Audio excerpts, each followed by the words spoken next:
पिछली क्लास जो थी, पिछले क्लास में हमने डिटेल में डिस्कस किया था लवणता को।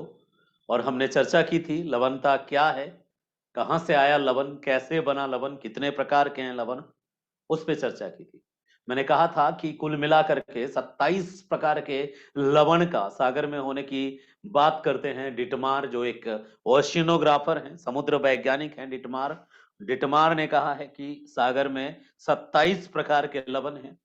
उन्होंने 1884 में एक चैलेंजर प्रोजेक्ट पर काम किया था, और जिसमें अटलांटिक ओशियन के अंदर जो सैलिनिटी है उस पर एक डाटा कलेक्ट किया था। अटलांटिक में भी चला था चैलेंजर, और पैसिफिक में भी चला था, कैलिफोर्निया के आसपास वाले रीजन में। तो मेनली शायद वो उस कैलिफोर्निया के रीजन वाली बात कर रहा है, उधर पैसिफिक की। एक बार पहले देख लेंगे, कंफर्म कर लेना चैलेंजर प्रोजेक्ट कहाँ चलाया था उन्होंने। चैलेंजर इन्वेस्टिगेशन में डिटमार ने, आप बस ये याद रखना कि चैलेंजर इन्वेस्टिगेशन में डिटमार ने ये एक्सप्लेन किया था कि there are 27 types of salt in the ocean water.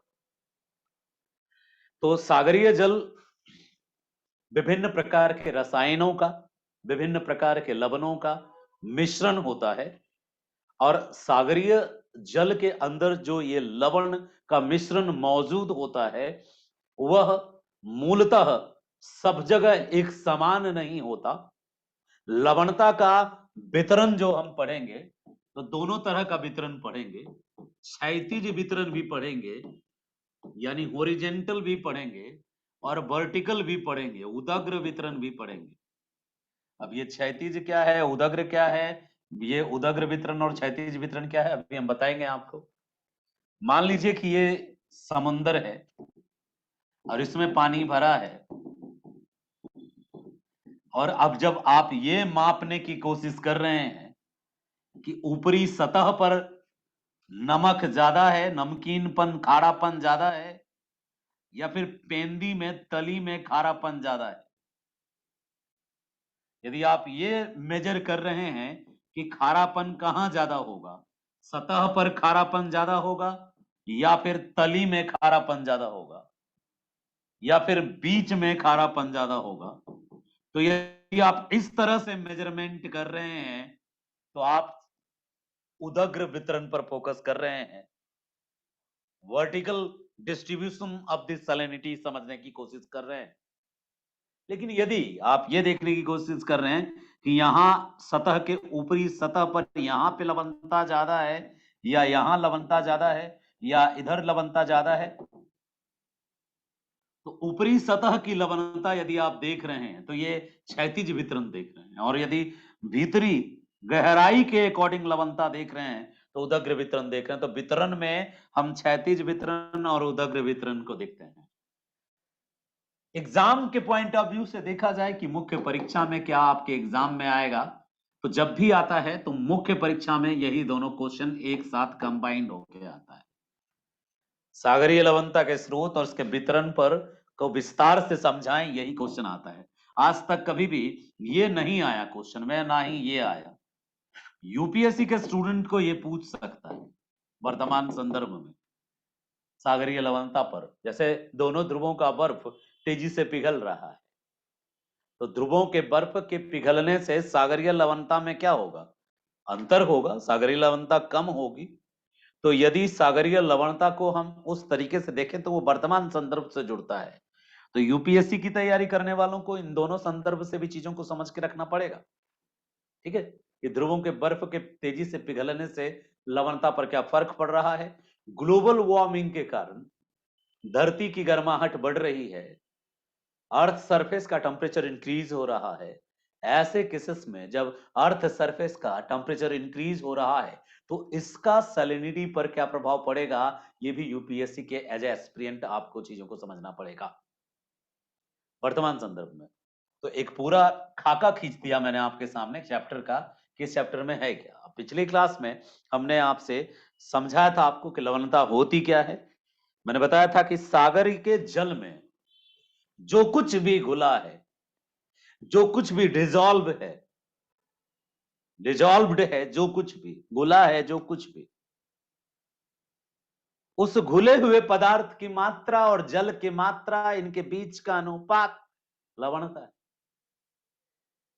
लवणता रेशियो है, सैलिनिटी जो है वो रेशियो है, ratio between the sea water and the dissolved material. अब जो कुछ भी घुला है उसमें चूना घुला है या सल्फर घुला है या पोटास घुला है, कुछ भी घुला है, मैग्नीशियम घुला है, सागर के जल में जो कुछ भी घुला है वो लवण है। और 27 तरह का लवण होता है। अब साधारण बच्चा, नन्हा मासूम बच्चा, छोटा बच्चा लवण का मतलब तो सिर्फ नमक समझता है, लेकिन यहां एक्चुअल में लवण का मतलब क्या है, मेरी कोशिश थी आपको बतलाने की। चलिए, उम्मीद करते हैं कि समझ में आ रही होगी आपको, और यदि ना आ रही हो तो हमें आप इन्फॉर्म करेंगे कि सर ये समझ में आया और ये नहीं आया। हम अब आगे की बात करते हैं, अगले मुद्दे पर चर्चा करते हैं।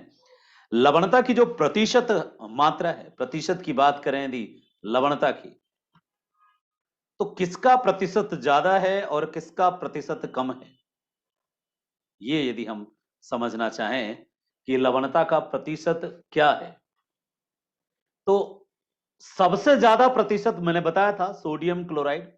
जो नमक आप खाते हैं, सोडियम क्लोराइड जो भोजन के रूप में आप यूज करते हैं, उसकी ही मात्रा सबसे ज्यादा है। ठीक है, सबसे ज्यादा मात्रा जो है लवणता में, सागर में, वो सोडियम क्लोराइड की मात्रा सबसे ज्यादा है। और किसकी मात्रा सबसे कम है, कौन से लवण की मात्रा सबसे ज्यादा, सबसे कम है? तो सबसे कम मात्रा में जो लवण मौजूद है वो है मैग्नीशियम ब्रोमाइड। याद रखिएगा, मैग्नीशियम ब्रोमाइड सबसे कम मात्रा में। हालांकि विद्वानों का मतभेद है, कुछ लोग मानते हैं कि मात्र 7 तरह के ही लवण हैं, कुछ लोग मानते हैं कि 27 प्रकार के लवण हैं, कुछ लोग मानते हैं कि 17 प्रकार के लवण हैं। आप क्या मानेंगे? आप मानना कि मुख्य रूप से 7 हैं और अन्य पदार्थों को भी लवण की श्रेणी में ही रखा जाता है, जो भी सागर के जल में घुला हुआ है। मेनली लवण जो होते हैं या तो क्लोराइड होते हैं या सल्फेट होते हैं या कार्बोनेट होते हैं या ब्रोमाइड होते हैं। ब्रोमाइड, कार्बोनेट, सल्फेट, क्लोराइड, ये जो कंपाउंड्स होते हैं ये सब के सब लवण होते हैं। स्रोत पढ़ लो, अब सीधे आ जाओ स्रोत पे। सागरीय लवणता के स्रोत क्या हैं और सागरीय लवणता को प्रभावित करने वाले, उस पर उसको नियंत्रित करने वाले कारक क्या है, स्रोत देख लो। सागरीय लवणता के स्रोत के संदर्भ में भूगोल वेत्ताओं का एक बहुत बड़ा वर्ग ये मानता है कि आज जो सागर के अंदर लवणता दिख रही है, ये पृथ्वी के क्रमागत रूप से ठंडी होने का परिणाम है। जब उत्पत्ति के समय पृथ्वी बहुत गर्म थी, तो गर्म पृथ्वी धीरे धीरे ठंडी हो रही थी, और ठंडे होने के दौरान जलचक्र के कारण जो धरातल का ऊपरी गर्म धातुई पदार्थ था, इन धात्विक पदार्थों के जल के साथ रिएक्ट करने के कारण तापमान की मौजूदगी में इनसे क्षारीय तत्वों का निर्माण हुआ, और आपस में इन धातुओं के आपस में रासायनिक संपर्क के कारण, रासायनिक क्रिया के कारण अम्लों का निर्माण हुआ, और इन अम्लों, एसिड एंड बेस के बीच के रिएक्शन के कारण लवण का निर्माण हुआ। तो हमने कल की पिछली क्लास में बताया था कि जब कोई एसिड में आप कोई बेस डाल देते हैं, क्षार, आप कहोगे हमको घर में ही बताइए तो एसिड कहाँ है। तो जो टॉयलेट क्लीनर जो आप यूज करते हो 1250 नाम से या फिर HCl के नाम से, हाइड्रोक्लोरिक एसिड, एसिड आप वो टॉयलेट को साफ करने के लिए सस्ता जो पीले रंग का बॉटल बिकता है मार्केट में, वो एसिड है, अम्ल है। और क्षार क्या है?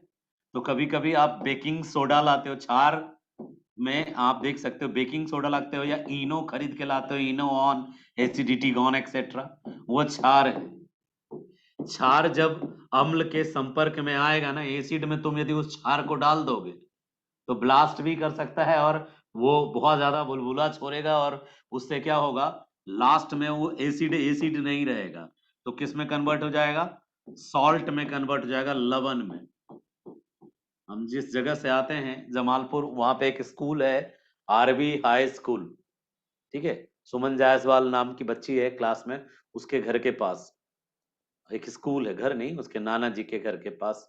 तो वहां पे एक बहुत पुराने जमाने से एक आदमी पाचक बेचता है, और वो पाचक होता क्या है, एसिड और बेस का मिक्सचर होता है, और वो नमकीन लगता है खा के, और उसमें थोड़ा मीठा मीठा भी डाल देता है, वो है क्या वो।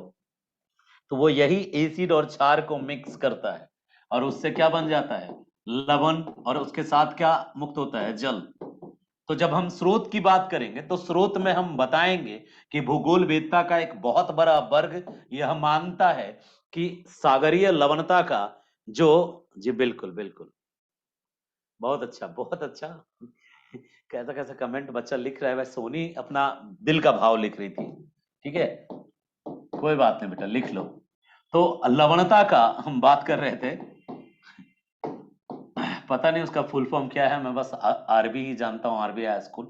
लवणता का मतलब होता है, लवणता के स्रोत के बारे में लिखना है तो स्रोत जो है, स्रोत में लिखेंगे पहला कि कुछ जो भूगोल वेत्ता है वो मानते हैं कि जो लवणता आई है सागर में, जब धरती गर्म थी और गर्म होकर ठंडी हो रही थी, तो ठंडे होने के दौरान अम्लों की उत्पत्ति हुई, क्षारों की उत्पत्ति हुई, और इसमें जो जल चक्र की क्रिया है उसका बहुत बड़ा रोल रहा, और इनके आपस में रिएक्शन के कारण लवण बना, और जल चक्र और वर्षा के जल के माध्यम से वाश आउट होकर के, यानी वाटर से ये वाश आउट होकर के जल में घुल करके यही लवण समुद्र में पहुंचा। और आज भी सबसे बड़ा स्रोत जो लवण का है ये नदियां हैं, नदियां, रिवर जो है सबसे। अब आप बच्चा एक पूछेगा सर नदी का पानी तो सर मीठा होता है, तो फिर नदी अपने साथ लवण ले जाती है, नदी जो अपने साथ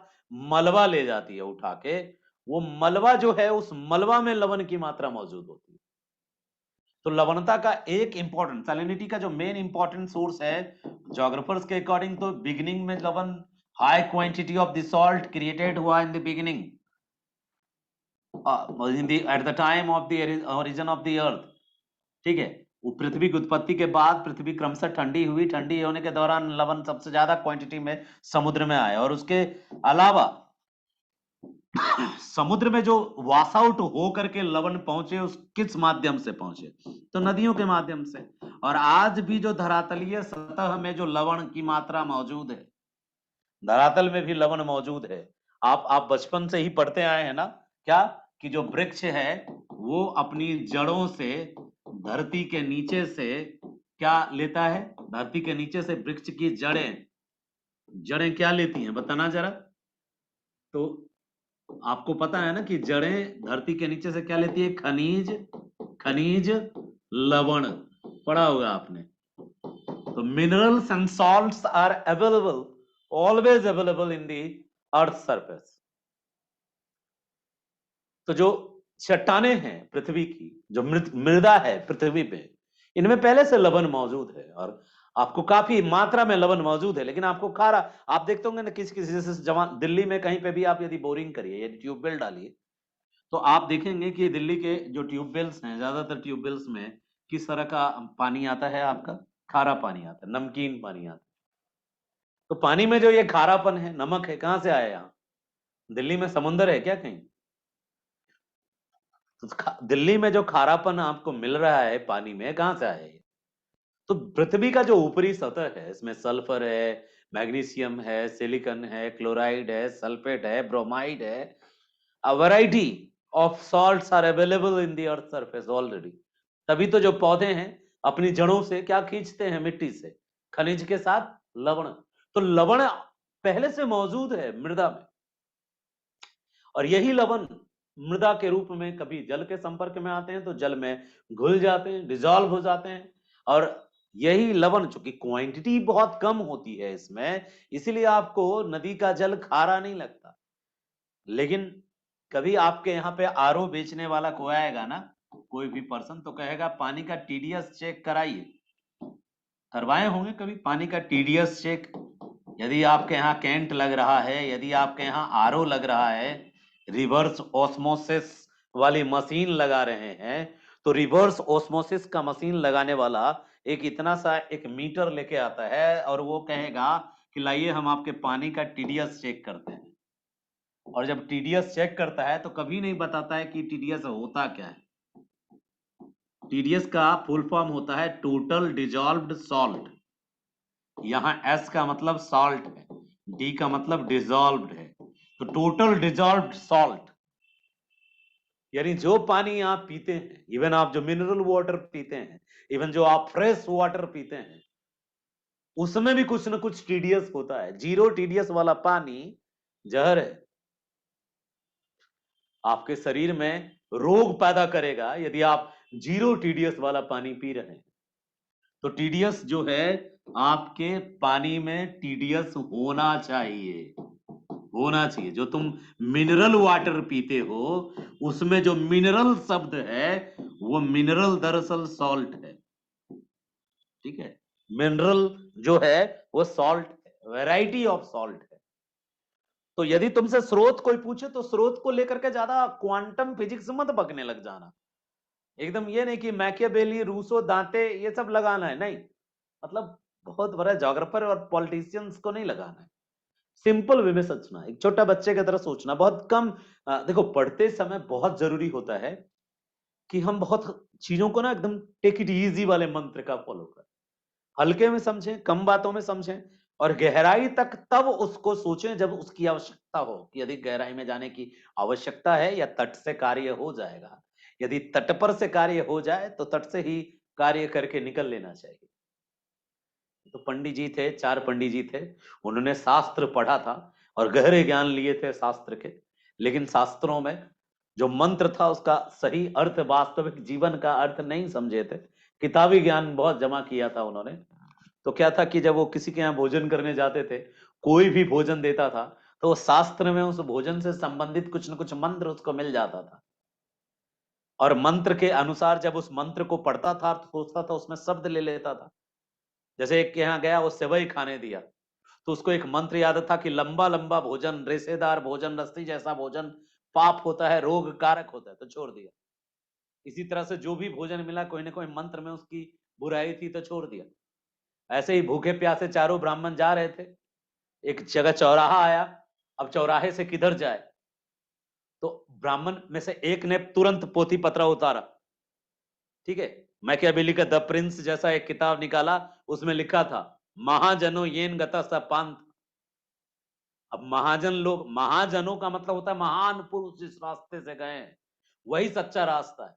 अब इस चीज को उसको ठीक से उसने गहराई से नहीं समझा, लाइन पढ़ा और उसको इंप्लीमेंट कर लिया। तो क्या लिखा, महाजन, महाजन मतलब, तो दूसरा बोला अरे महाजन धोबी को कहते हैं, उसको महाजन कहते हैं। तो महाजन लोग जिस रास्ते से जा रहे हैं वही सही रास्ता है। तो उधर देखा एक धोबी अपने गधे पे कपड़ा लादे जा रहा था, चारों ब्राह्मण उसके पीछे चल लिया, महाजन जिस रास्ते से जा रहा है। अब महाजन धोबी जो है गंगा घाट पे उतरा और घाट पे अपना कपड़ा उतार के धोने लगा। वो चारों अब वहां कंफ्यूज कि अब क्या किया जाए, अब इस नदी को कैसे पार करोगे। अब नदी पार करने के चक्कर में फिर पोथी पत्रा उठला। किताबों पे ज्यादा आश्रित ना होके किताबों में दिए गए चीजों को वास्तविकता में जोड़ना, ये है क्रिएटिविटी। बहुत जरूरी है क्रिएटिविटी।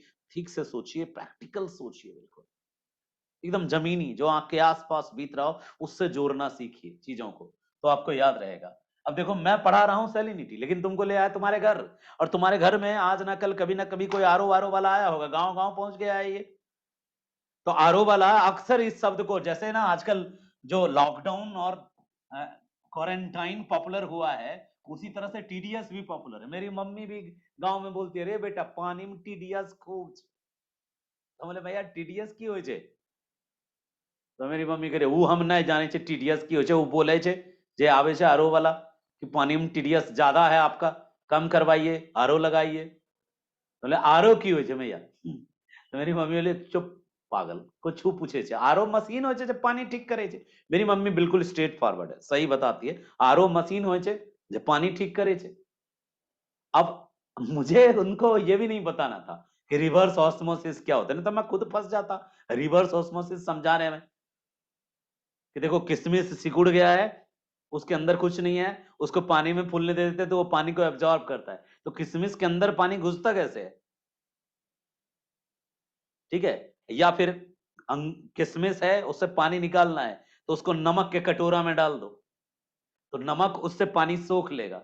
या चावल के कटोरे में डाल दो, चावल सूखा होता है, ड्राई होता है, वो पानी उससे सोख लेगा, फिर से किशमिश सिकुड़ जाएगा। तो ये जो किशमिश का सिकुड़ना और किशमिश का फुलाना जो टेक्निक है, ये टेक्निक, इसी तरीके की टेक्निक के लिए एक टर्म यूज होता है, रिवर्स ऑस्मोसिस। रिवर्स ऑस्मोसिस क्या है कि एक लेयर से पानी को गुजारता है और लेयर बहुत ज्यादा घना होता है, जिससे पानी ठोप ठोप करके नीचे बहता है, यानी पानी का जितना भी मटेरियल है, कंपोनेंट उसमें डिजॉल्व है, उसको वो छान लेता है। तो जितना तगड़ा छाननी होगा उतना ज्यादा छान लेगा, तो बचेगा कुछ नहीं उसमें, खनिज नहीं बचेगा। और पानी में खनिज ना हो तो पानी उपयोगी नहीं होता। फिर वो शरीर में हम पानी इसलिए लेते हैं क्योंकि पानी से बहुत सारे मिनरल की नीड हमारी फुलफिल होती है। तो चलो, एक्स्ट्रा नॉलेज भी जरूरी है, पीटी में कहीं काम आ जाएगा। टीडीएस क्या होता है? टोटल डिजॉल्व सॉल्ट होता है, यानी कि स्रोत जो है, जो लवण का स्रोत है, वो हमारी ही मिट्टी है, धरती है। और इस मिट्टी से, इस धरती से जो बह के जाती है नदियां, जो वर्षा का जल बहता है, इस मिट्टी के संपर्क में जब वो वर्षा का जल आता है, वो वर्षा का पानी आता है, तो मिट्टी में जो मिला हुआ लवण है, सॉल्ट है, और मिट्टी में सॉल्ट है, हमने तुमको साबित कर दिया कि है सॉल्ट मिट्टी में। देखो, पौधे वृक्ष जो हैं वो भी खनिज के साथ लवण लेते हैं, मिनरल सॉल्ट लेते हैं, वो उनको भी लवण चाहिए, नमक वो भी खाते हैं। और उनके हर चीज में, उनके पत्ते में लवण है, क्योंकि खनिज लवण से वो भोजन बनाते हैं। फूल में भी लवण है, फल में भी लवण है, लेकिन मात्रा बहुत कम है। और तुमको आदत दिला दिया है ज्यादा लवण खाने का अंग्रेजों ने। अंग्रेजों ने ये लवण, नमक को ज्यादा खाने की जो लत लगाई है, अंग्रेजों ने लगवाई, वो अपना फायदा, नमक का व्यापार पर उनका एक अधिकार था शुरुआती दौर में, तो नमक बेचने के लिए ये आदत लगवाया। अदरवाइज जो भारतीय परंपरा है, ऋषि मुनि परंपरा, कंदमूल फल फूल की परंपरा, उसमें कभी वो काला नमक पदनोन लगा के नहीं खाते थे। ठीक है, वो सीधे वृक्ष से फल लेते थे और उसी को काट के खाते थे। अब तुमको तो थोड़ा सा काला नमक भी चाहिए, थोड़ा चाट भी चाहिए। खैर, एक्स्ट्रा नॉलेज बहुत हो गया। स्रोत में सिर्फ दो तीन बातें करना। एक पैराग्राफ तो वो लिख देना कि शुरुआती दौर में पृथ्वी गर्म थी, जब पृथ्वी ठंडी हुई तो इस दौरान पृथ्वी पर जो धातु थे, धात्विक जो खनिज थे, उन्होंने अम्लों का निर्माण किया, क्षारों का निर्माण किया, और ये अम्ल और क्षार जब आपस में रासायनिक क्रिया किया तो फिर इनके केमिकल रिएक्शन के कारण लवण बना। और यही लवण पृथ्वी के ऊपरी परत पर, जिसको आप भूपर्पटी कहते हैं, जो मृदा वाली परत है, इस पूरे मृदा वाली परत में भरी हुई है, रग रग में। ठीक है, रग रग में रची बसी है लवण। तो रग रग में रचा बसा है लवण, यानी पृथ्वी के जो ऊपरी सतह में जो मृदा है, या पृथ्वी की जो ऊपरी सतह की जो चट्टाने हैं, चट्टानों के ऊपरी परत में लवण भरा पड़ा है, अलग अलग रूपों में, ब्रोमाइड में, सल्फेट के रूप में, क्लोराइड के रूप में। और इन्हीं लवणों को जब वर्षा का जल इसके संपर्क में आता है तो वाश आउट करके, यानी कि दोहते हुए, अपने में घुलाते हुए समुद्र तक पहुंचाता है। और इसलिए ज्यादातर विद्वान मानते हैं कि लवणता का स्रोत वर्षा का जल है, और उसके द्वारा प्रक्षालन जो होता है, यानी वाश आउट जो वो करती है, उसके कारण लवणता समुद्र में आती है। अब वर्षा का जल समुद्र तक पहुंचती आई है सदियों से, नदियों के माध्यम से। अतः नदियां भी सर्व प्रमुख और एक यशस लगातार, तो लगातार क्रमिक रूप से काम करने वाला स्रोत है, जो आदिकाल से ही लगातार समुद्र में क्या जमा कर रही है? मलबा। और इन मलबों के रूप में क्या जमा कर रही है? लवण। और इस तरह लवणता समुद्र में संग्रहित हो रहा है। इनके अलावा कुछ स्रोत, तीसरे स्रोत भी। आप कहेंगे जनाब अब क्या बच गया, अब कहां से लवण आता है? समुद्र में हुई जीवन की उत्पत्ति, और समुद्र में बने चूना प्रधान जीव, जिसको हम कहते हैं जो प्रवाल है, कोरल, प्रवाल, कोरल करोड़ों की संख्या में पाने मिलने वाला समुद्री जीव है। तो ये कोरल जो है, ये भी कैल्शियम कार्बोनेट का वॉल बनाते हैं, जिसको कोरल रीफ कहते हैं। And calcium carbonate is a type of salt. तो कोरल और उसका कोरल रीफ नमक है, सॉल्ट है, सॉल्ट, टाइप ऑफ सॉल्ट। इसके अलावा प्लैंक्टन्स, दो तरह के प्लैंक्टन्स हैं, फाइटोप्लैंक्टन्स, जू प्लैंक्टन्स। इन प्लैंक्टन्स में भी बहुत सारे चूना प्रधान पौधे हैं, वनस्पतियां हैं, चूना प्रधान जीव हैं, हरित लवक हैं, जो लवक कहेंगे, प्लावक, प्लावक, हरित प्लावक। तो प्लावक, जिसको प्लैंटन को हिंदी में, प्लैंटन को हिंदी में प्लावक कहते हैं। तो जंतु प्लावक जू प्लैंक्टन और पादप प्लावक phytoplankton, both are very rich in minerals. Plant है तो उनके अंदर भी मिनरल्स है, और जंतु है तो उनके अंदर भी मिनरल्स है, और ये जब मरते हैं तो समुद्र के जल को क्या दे जाते हैं? मिनरल्स, यानी कि लवण। तो लवण का एक स्रोत समुद्री जीव भी है। इन समुद्री जीवों के मरने के कारण, इन समुद्री जीवों के मरने के कारण भी इनका जो मलबा जमा होता आया है, लाखों करोड़ों वर्षों से जो मलबा जमा होता आया है समुद्र के तली में, और समुद्र में सर रहा है, डिजॉल्व हो रहा है, डिकम्पोज हो रहा है, वो भी समुद्र में लवणता का एक स्रोत है। बड़े बड़े जलीय जीव हैं, जैसे व्हेल है, व्हेल की हड्डी जो है उसमें भी कैल्शियम है, कैल्शियम कार्बोनेट है, उसमें भी सल्फेट है। तो व्हेल है, और व्हेल जैसे अनगिनत समुद्री जीव तो अभी भी रहस्यमय हैं। कई नए समुद्री जीवों का हाल फिलहाल में पता चला है। तो समुद्री जीवों की बहुतायत है समुद्र में, और उनकी मृत्यु परांत जो उसका डिकम्पोज्ड मटेरियल्स होता है, they are also source of the salinity in the ocean. It means जो फ्लोरा एंड फाउना है, animals and the plants, kingdom of the oceans जो है, वो भी एक source of the salinity of the ocean. तो रिवर एक source हो गया, और जो जो फ्लोरा एंड फाउना है वो भी एक सोर्स हो गया। Flora and fauna source of the salinity. And इसके अलावा जो बिगिनिंग में जब धरती ठंडी हो रही थी उस समय जो वाश आउट हुआ था, जो वर्षा का जल धरती की सतह को धोकर समुद्र पहुंचा, वो भी that was also a huge source, a large source, rich source of the salinity. और कोई सोर्स है क्या लवणता का? जी नहीं, मेनली यही तीन चार सोर्स हैं सैलिनिटी ऑफ द ओशियन का, जिसके कारण सागर में लवणता कायम है और जमा है। सागरीय लवणता का मुख्य स्रोत पृथ्वी की ऊपरी सतह है। जब पृथ्वी की ऊपरी सतह ठंडी हुई तो उसके ऊपर एक ठोस पपड़ी पड़ी। ठोस पपड़ी को कहते हैं क्रस्ट। क्रस्ट में लवण की मात्रा अधिक थी। लवण की मात्रा क्रस्ट में इसलिए अधिक थी क्योंकि क्रस्ट का निर्माण धातु और अधात्विक पदार्थ के ठंडे होने से हुआ, और धात्विक अधात्विक पदार्थ जब ठंडे हुए, मेटल एंड नॉन मेटल और वाटर साइकिल के रिएक्शन में आए, तो जैसे गर्म लाल तवे के ऊपर पानी का छींटा मारो, छन से आवाज करेगा, खूब भाप उठेगा, और ठंडा होने छोड़ दो तो तवे पे उजला उजला दाग जमा हो जाएगा। ठंडा होने देना, इन्हें कि गरम गरम में ही छू लेना, कि सर बोले थे उजर का दाग छूते हैं तो हाथ जल जाएगा। झरकना नहीं है, ठीक है, जलना नहीं है। जब ठंडा हो जाए तवा, तो तवा पे जो उजला उजला दाग पड़ जाएगा ना, दाग को चाट के नहीं देखना है, बस मैंने बता रहा था, उसमें भी लवण आता है। वो दरअसल क्षारीय होता है, सफेद दाग जो उस पर तवे पे हो जाता है पानी के छन से उड़ने के बाद, वो क्षारीय होता है।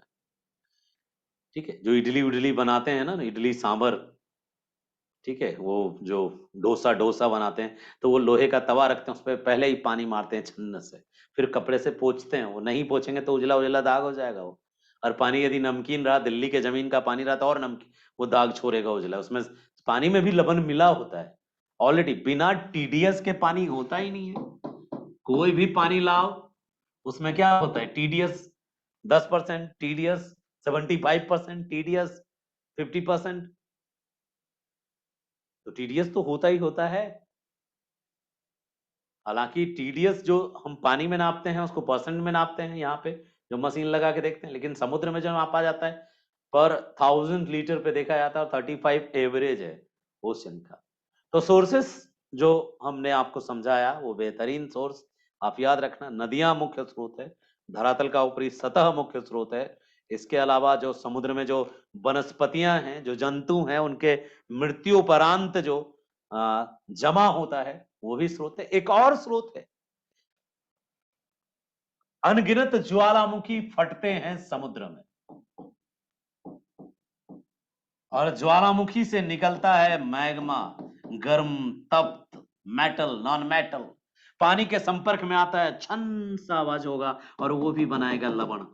इसके अलावा ज्वालामुखी से निकलने वाला जो राख है, जो मैग्मा है, जो लावा है, इसमें भी मौजूद होता है लवण। यानी कि एक स्रोत ज्वालामुखी जो समुद्र के अंदर जो वॉल्केनो फटता है। प्रभादी पूछ रही हैं कि टीडीएस कितना अच्छा होता है। जितना टीडीएस बर्दाश्त कर ले आपका जीवा और स्वाद बढ़िया दे, उतना बढ़िया होता है टीडीएस। और जीरो टीडीएस बीमारी पैदा कर देता है। ठीक है, देखिए आपकी बॉडी को ना मैग्नीशियम चाहिए, आपकी बॉडी को सोडियम चाहिए, आपकी बॉडी को क्लोराइड चाहिए, क्लोरीन, सोडियम चाहिए। जो सोडियम नमक यदि 4-5 दिन नहीं खाइए ना तो देहवा टूटने लगता है एकदम। नमक यदि 4-5 दिन नहीं खाएंगे तो देह टूटने लगेगा। फिर पंडित जी से पूछना पड़ता है, पंडित जी से छुआ के लाते हैं गांव में नमक, और फिर नमक खाना होता है आपको। तो नमक जो है ऐसा क्या करता है, नमक से आपको सोडियम मिलता है, और ये सोडियम बॉडी के लिए बहुत जरूरी है, जो आप में जो एक्टिव बना के आपको रखता है और आपकी बॉडी का जो मेंटेनेंस करके रखता है, खास करके जो आपका प्रेशर मेंटेनेंस करता है वो सोडियम ही करता है। प्रेशर मेंटेनेंस में सोडियम का और मैग्नीशियम का बहुत बड़ा रोल है। क्विक एनर्जी के लिए जो आप बनाना खाते हैं उसमें भी सोडियम है, जो खास करके जो बहनें हैं, माताएं हैं, बहनें हैं, उनके लिए तो बहुत ज्यादा जरूरी है मिनरल्स। ठीक है, ब्लड सर्कुलेशन को एक्टिव रखना और ब्लड की क्वांटिटी को मेंटेन करने में ये मैग्नीशियम, ये सोडियम, और जो क्रैम्प है, मसल्स क्रैम्प है, उसको मेंटेन करने में बहुत जरूरी है सोडियम और मैग्नीशियम का। कहीं भी यदि आपको मसल क्रैम्प, मसल्स क्रैम्प होता है, ठीक है, मरोड़े हैं, कहीं पे मरोड़ पड़ रहा है, या फिर कहीं भी दर्द हो रहा है बॉडी के किसी पार्ट में, तो ऐसे केसेस में सोडियम मैग्नीशियम बहुत ज्यादा रिलीफ देता है आपको। तो अब यदि पानी आप पी रहे हैं और पानी में इनकी कमी है, जो मिनरल वाटर कह के आपको जो प्रोपोगेंडा फैलाया है ना, बेवकूफ बनाते हैं ये सब कंपनी वाले। मिनरल वाटर का मतलब हो गया पानी का स्वाद भी अच्छा है और उसमें टीडीएस भी है। और ये आरओ वाले आपको स्वाद तगड़ा देने के चक्कर में पूरा जीरो कर देता है टीडीएस। अब सामने वाले, मेरी मम्मी का कहना है, रे बेटा पानी में बहुत टीडीएस है। हम बोले के बतल को मम्मी ही नहीं एलोर है, चेक करी का देखल के हमरा बतल के कि टीडीएस बहुत छे पानी में। तो बोले तो फिर यहो बतेने होते कि टीडीएस से की होय छे नुकसान। टीडीएस माने खराब चीज, पानी में खराब चीज छे बस। मेरी मम्मी बताया ना, स्ट्रेट फॉरवर्ड है। हम बोले अगला बार टीडीएस वाला है तो मैं याद हमरा बात करेगी। तो जो बच्चा आया, बच्चा नहीं मतलब वो एक तरह से सेल्समैन थे, उन्होंने मुझसे बात की कि सर पानी जो है आपका जो पीती हैं माता जी, ये इसमें बेचारा डरा हुआ था क्योंकि उसको मेरे बारे में पता था कि ये आदमी ऐसे तो छोड़ेगा नहीं मुझे। हम सबसे बहुत बात करते हैं ना बढ़िया से, तो उसको पता था मेरे बारे में। तो बेचारा डरा हुआ था कि अब तो हम क्या जवाब देंगे। हम बोले बेटा ये बताओ, जो आप नापते हो टीडीएस क्या होता है? तो सर ये सब ये होता है मिनरल। हमने मिनरल वाटर तो जरूरी है पानी में मिनरल। नहीं सर टीडीएस खराब चीज होता है। हमने टीडीएस का फुल फॉर्म क्या होता है? तो उसको नहीं पता था टीडीएस का फुल फॉर्म, या वो बताना नहीं चाहता तो ऊपर वाले ने मना किया होगा, ऊपर के अधिकारी ने। हम उसको पूरा ज्ञान दिए, समझाए। हम बोले पानी जो मशीन लगाओगे ना, यदि लगाते भी हो या पानी देते हो, तो टीडीएस उसमें कम से कम आप 50 रखना या फिर 45 रखना, 30 से कम टीडीएस मत रखना। तो सर स्वाद के लिए कम करते हैं। तो आप भी याद रखना पानी में मिनरल जरूरी है, और मिनरल लवण के फॉर्म में होता है पानी में। और स्रोत देख लिए, नदियां स्रोत था, भूपर्परटी स्रोत थी, भूपर्परटी स्रोत था, नदियां स्रोत है, समुद्री जीव स्रोत है, ज्वालामुखी भी स्रोत है। ये सब स्रोत हैं किसके? सैलिनिटी के। वॉल्केनिज्म जो है, वॉल्केनो जो है, समुद्र में सबसे ज्यादा फटता है वॉल्केनो। तो ज्वालामुखी से निकलने वाले राख से भी समुद्र को लवण की प्राप्ति होती है। जीवों के जो शरीर विघटित होते हैं उससे भी लवण की प्राप्ति होती है। धरती के सतह यानी क्रस्ट जो है, चाहे अपर क्रस्ट हो या लोअर क्रस्ट हो, क्रस्ट से भी लवण की प्राप्ति होती है। लेकिन समुद्र के जल में सब जगह लवण की मात्रा एक जैसी नहीं रहती। तो वे कौन से कारक हैं, कौन सा फैक्टर है जो नियंत्रित करता है सैलिनिटी को, कंट्रोल करता है सैलिनिटी को? ठीक है, या फिर डिस्ट्रीब्यूशन को प्रभावित करता है, सैलिनिटी के डिस्ट्रीब्यूशन को प्रभावित करता है, कौन से वो कारक हैं, उसकी एक लिस्ट देख लीजिए और उस पे कर लेते हैं हम चर्चा। और जब हम चर्चा कर लेंगे तो जाहिर सी बात है याद हो जाएगा। बहुत इजी इजी चैप्टर बचा है, अब जो टफ चैप्टर था लगभग हम निपटा दिए हैं, तो इजी चैप्टर है। फिर हाँ, मजा आएगा आपको पढ़ने में जब आप क्या पढ़ेंगे, जब आप क्लाइमेटोलॉजी पढ़ेंगे ना, तब फिर कुछ चैप्टर्स ऐसे आएंगे जिसमें मुझे बहुत ज्यादा प्रैक्टिकली समझाने की जरूरत पड़ेगी। तो समुद्र में जो लवणता है, ये देखो पीटी के लिए बहुत ज्यादा इंपॉर्टेंट है, आईएएस के प्रीलिम्स में भी यहाँ से क्वेश्चन आता है। ठीक है, कारक से भी आता है, सोर्सेज से भी आता है। सैलिनिटी के सोर्सेज से अब तक में 3 बार यूपीएससी और उत्तर प्रदेश पीसीएस में सीधे सीधे प्रश्न आए हैं कि इनमें से समुद्र को लवणता की प्राप्ति इनमें से किससे किससे होता है। तो चारों पांचों याद रखना, इसीलिए एक जगह लिखा, नदियों से भी समुद्र को लवण मिलता है, भूपर्पटी से समुद्र को लवण मिलता है, समुद्री जीव से समुद्र को लवण मिलता है, ज्वालामुखी से भी समुद्र को लवण मिलता है। ठीक है, तो सबसे ज्यादा लवणता कौन पहुंचाती है, तो भूपर्पटी। उसका नदियां और भूपर्पटी, ये दोनों, तो नदियां सबसे ज्यादा लवणता पहुंचाई है समुद्र के अंदर। कारक की बात करें, नदियां नदियां याद रखिएगा, कारक फैक्टर्स जो सी की सैलिनिटी, ओशियन की सैलिनिटी को जो सबसे ज्यादा प्रभावित करता है, वो है सबसे बड़ा जो कंट्रोलिंग फैक्टर है, वो है evaporation. Evaporation. So evaporation is the most important factor which can affect to the salinity of a particular area of the ocean. क्या है इवेपोरेशन? सूर्य के तापमान से पानी यदि गर्म बन के भाप, पानी गर्म हो के भाप बन के ऊपर उड़ जाएगी, तवा में क्या छोड़ देगी? नमक। तो यदि किसी ओशियन में, या यदि किसी झील में, या यदि किसी वाटर बॉडी में, किसी भी वाटर बॉडी में वाष्पीकरण ज्यादा हो रहा हो, वाष्पीकरण ज्यादा हो रहा हो और उसमें कोई फ्रेश वाटर का सोर्स ना हो, मान लो कि ये एक झील है, एक नाम दे देते हैं अरल सागर। अरल सागर नाम है, लेकिन ये है एक झील, है नहीं, गुजर गया बेचारा, झील था। इसमें 2 नदी आके गिरती थी, इठलाती बलखाती, 2 नदी आती थी। एक का नाम था आमू दरिया, दरिया, और दूसरे का नाम था सिर दरिया। ताजा पानी लाती थी और इस झील में गिराती थी, और इससे झील का जो पानी का स्तर था वो बना रहता था।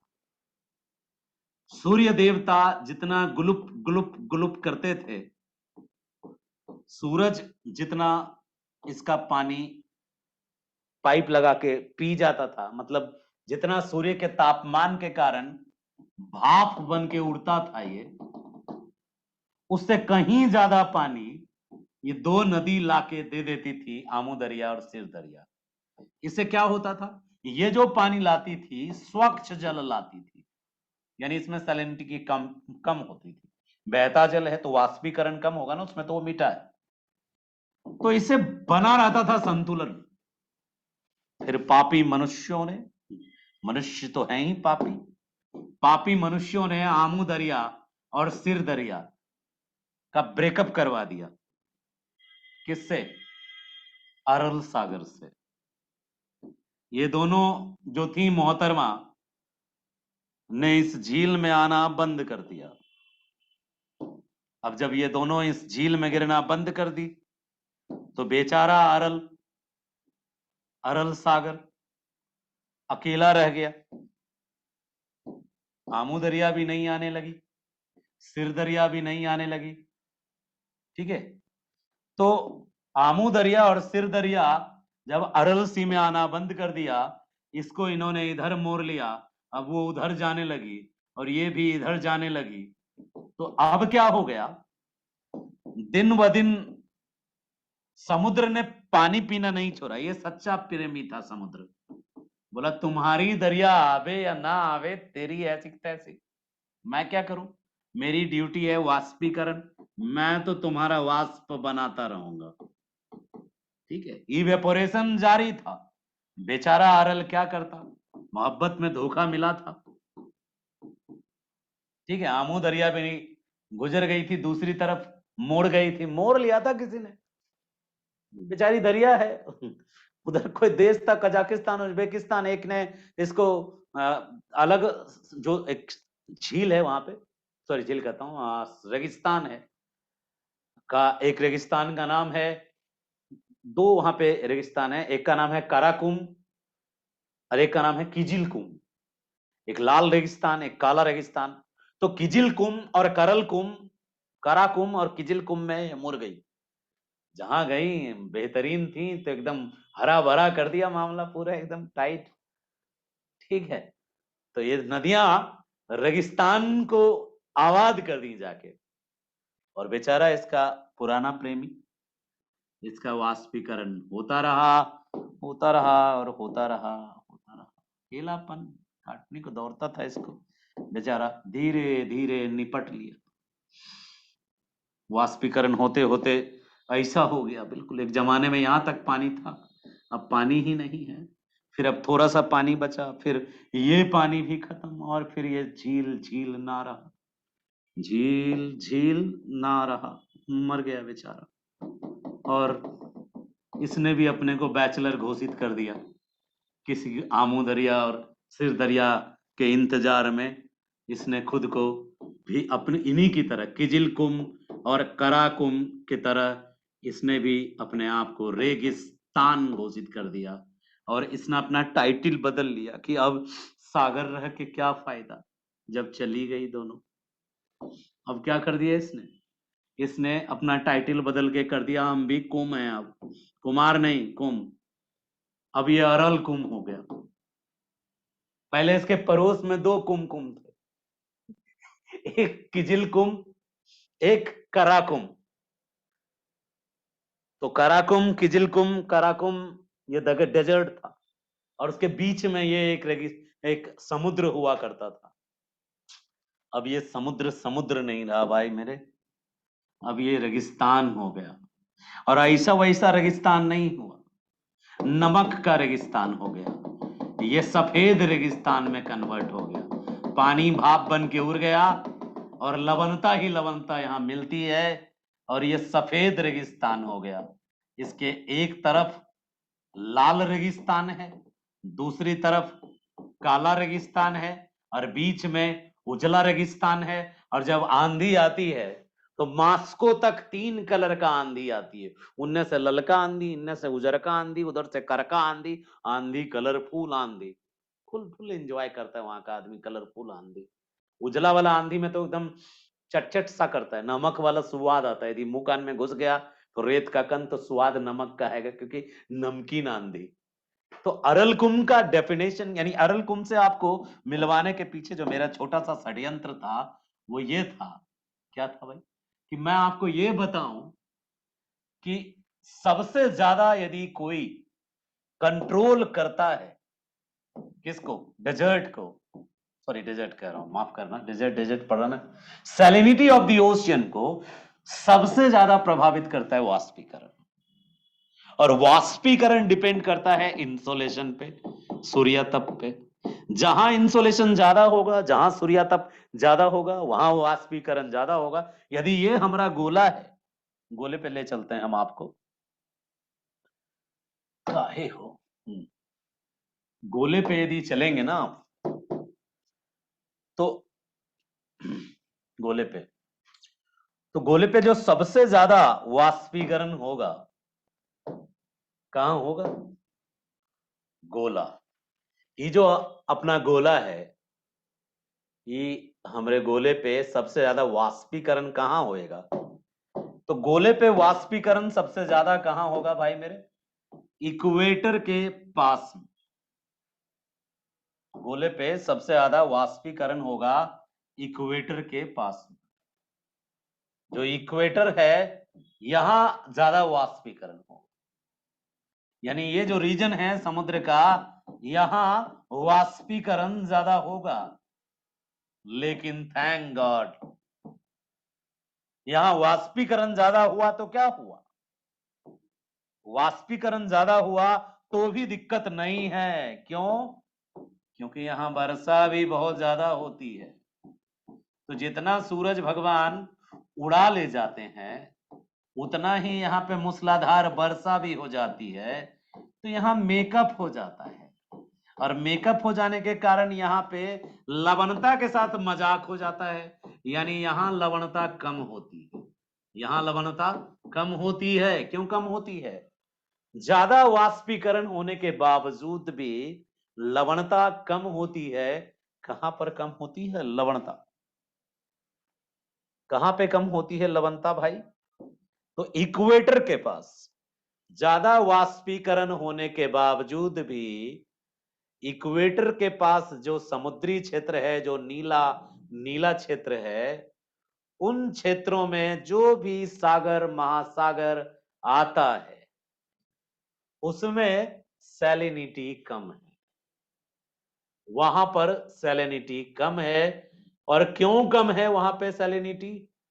क्योंकि विषुवत रेखीय क्षेत्रों में ज्यादा वर्षा होने के बावजूद, मतलब ज्यादा तापमान होने के बावजूद वर्षा की दर ज्यादा है।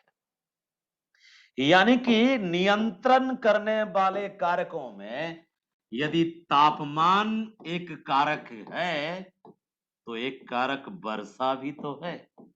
जहां वर्षा ज्यादा होगी वहां लवणता कम होगा। जहां वर्षा ज्यादा होगी वहां लवणता कम होगी, और जहां वर्षा कम होगी वहां लवणता ज्यादा होगी।